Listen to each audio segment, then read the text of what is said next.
So let's find the takeaway from this. It's really important that you be nicer to yourselves, to you, to your family too, and to people around you. Yeah, you want to be nice, you want to feel good, but it's really important that you give yourself permission, to just feel good, because you deserve to feel good without jumping through any hoops that any other human has assigned. Because we promise you, there's no one non-physically that is assigning the hoops that you jump through. Do you believe that? Once you know it, Esther remembers looking in the mirror at herself after she'd done something really bad. And she thought, I don't look the same now. Wish I could go back to that time before I did that really bad thing.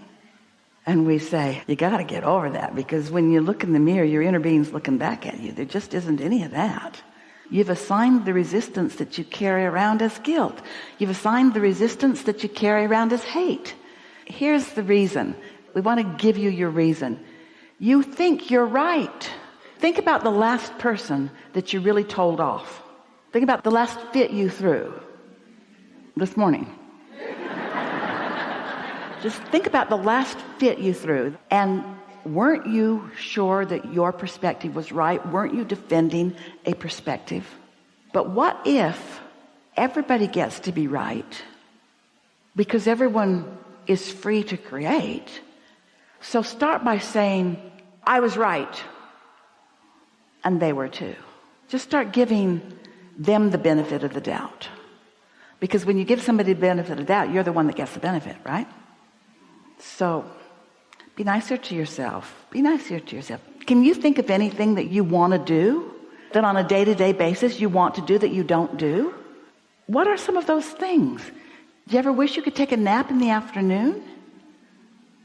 Do you let yourself do that? Or is that just too lazy for you? Is that just something you should not do? Are you trying to honor some other criteria other than doing something that's nice for you? We're just taking your temperature, and we want to say to you, you're not even hardly very nice to yourselves. Hardly.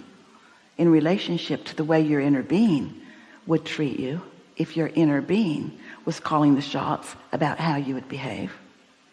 You know how your inner being would spend your day? Want to know? Your inner being would wake up and feel glad to be awake again, and then think, what's the most fun thing that I could do today? And then your inner being would do it.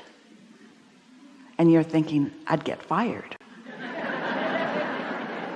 And your inner being would do it anyway. Because your inner being knows that when you're tuned in, tapped in, turned on, and when you care about your job, that you won't get fired. You'll get understanding. In other words, things can't go wrong for you.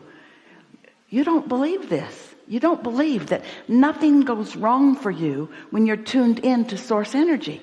But it doesn't. It's resistance that causes all of the things that feel like they're going wrong for you. You're so quiet. This is worth thinking about.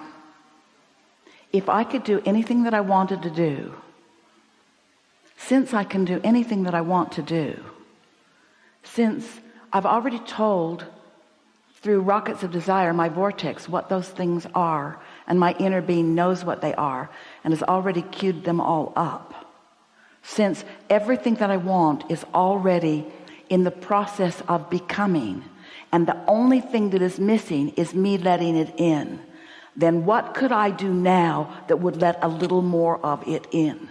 That's the question.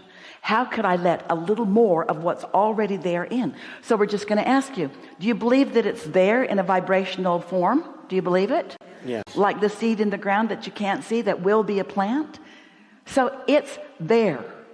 Do you believe that you have access to it if you play your vibration right? Do you believe that you can let it in or not let it in? And do you believe that you get to decide how long it is that you don't let it in or that you let it in? Do you believe that you get to decide how much you let in? And do you believe that what other people think about you has a lot to do with why you let what you let in? So wouldn't one of the first things that you might do that is really nice for yourself is decide that you're going to care more about what you think and less about what they think?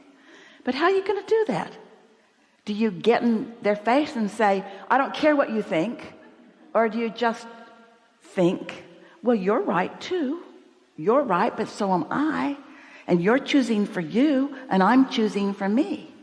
And then you think, no, you're trying to choose for me, and I'm not going to let you get away with that. Whoa, whoa, whoa, whoa, whoa, whoa, whoa. They can't choose for you, remember? Only you can choose for you. So get that straight right away. And then enjoy the show. Watch them throwing fits to try to get you to be different while you stand there being who you want to be. Loving them anyway. You don't fight back, there won't be a fight for long. Most of the juice in most of the fights are knee-jerk responses. Let them yank your chain or push your button or get your goat. Esther's friend says that her grandmother said, I'm trying to keep my goat in the backyard where no one can get it.